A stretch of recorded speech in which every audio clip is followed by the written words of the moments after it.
particle equilibrium.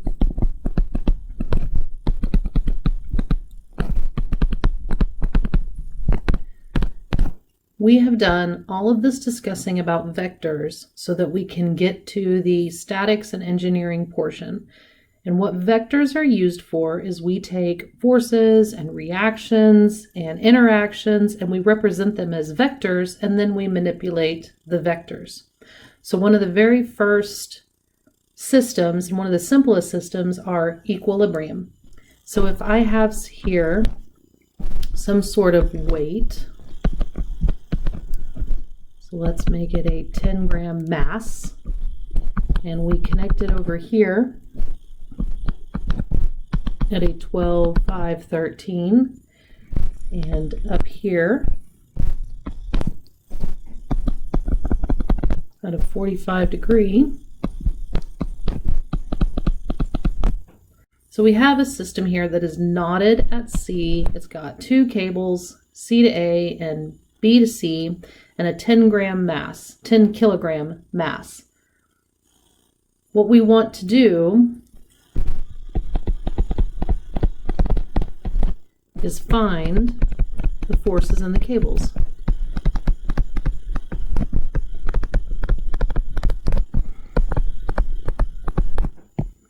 All right. So how we do this is by converting everything to vectors, analyzing the vectors, and then the force magnitudes will be the forces within the cables. Okay, but we have to remember this word equilibrium. Equilibrium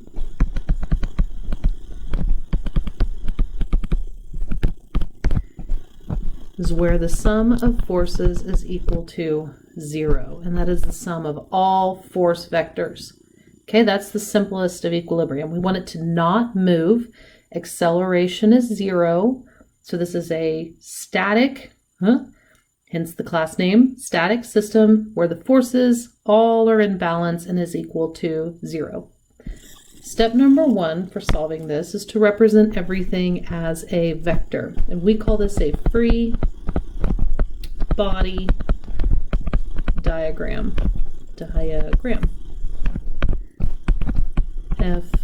FBD.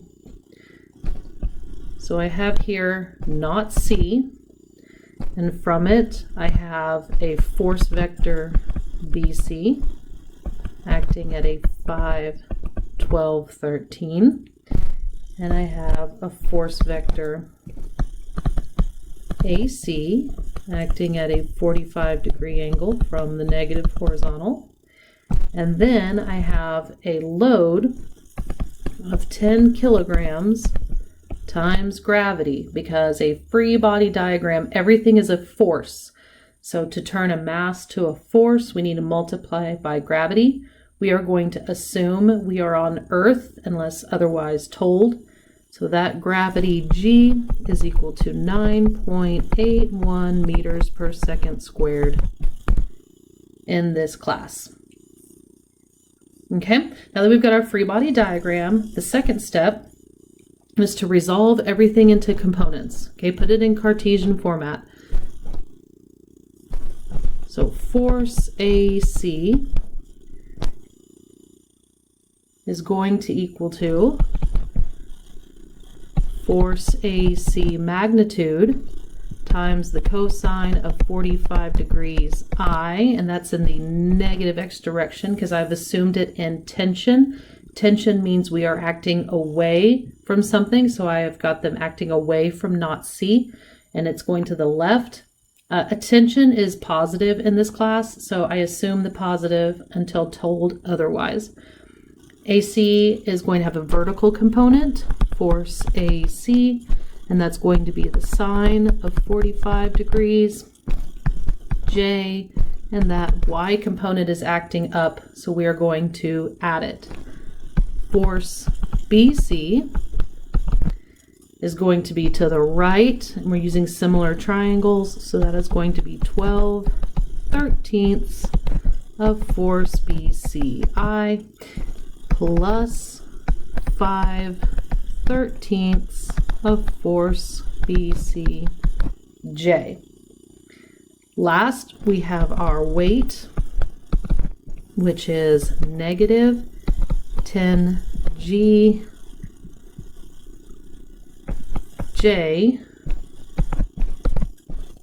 newtons. And I was not very good, so I'm going to go back and fix this where we have X and Y assumed to the right and up positive. Okay, now everybody's in Cartesian format. Since this is a two-dimensional problem, I only have 2 dimensions in my Cartesian vectors. Okay, next up is set all forces equal to 0. In order for all the force vectors to equal 0, each component has to equal 0. So that means if I sum for the forces in the x direction, they need to equal 0. So negative FAC cosine of 45 degrees plus 12/13 FBC. That's it in the I direction. And then some forces in the y, so all of my j's equal to 0, equals 0. I have FAC sine of 45 degrees plus 5/13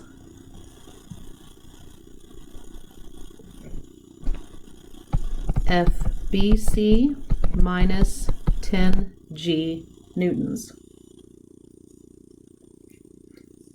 And you are equal to 0. Okay, I have simultaneous equations. I have 2 equations, 2 unknowns, so I'm going to solve simultaneous equations.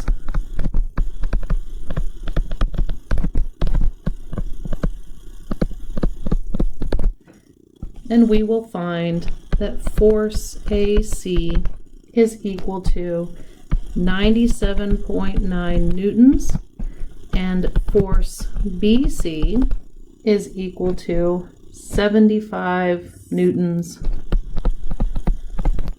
They both ended up positive, which means my assumed direction was correct, which means they are both acting in tension.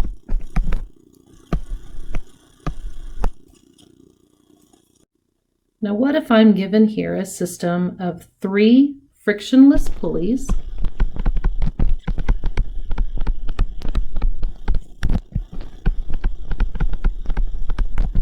A, B, and C, and they are connected by a blue cable that's in tension, and the entire system is holding up 300 pounds. I wish to find the tension in the cable. Now, each pulley is its own particle in equilibrium.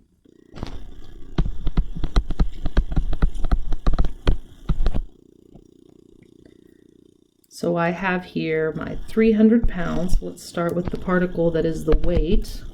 And remember, in this class, 300 pounds is always a weight, never a mass. So we'll have tension A, and we'll have tension B. Because this is an equilibrium, we can assume that tension A is equal to tension B, and so on, which means tension B and tension A are carrying half the load at 150 pounds.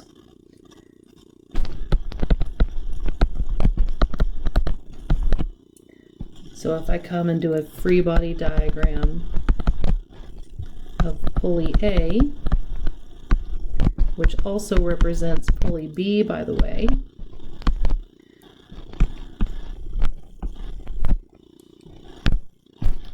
I'm going to have our cable that comes on either side. Tension, tension, and then we will have tension A, which equals to 150 pounds. Okay, now you're probably wondering, on the free body diagram W, I drew tension A up, but on the pulley, I drew tension A down.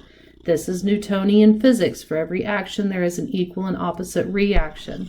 So the pulley is holding the weight up, the weight is pulling the pulley down. So I need to have equal and opposite reactions for my cables.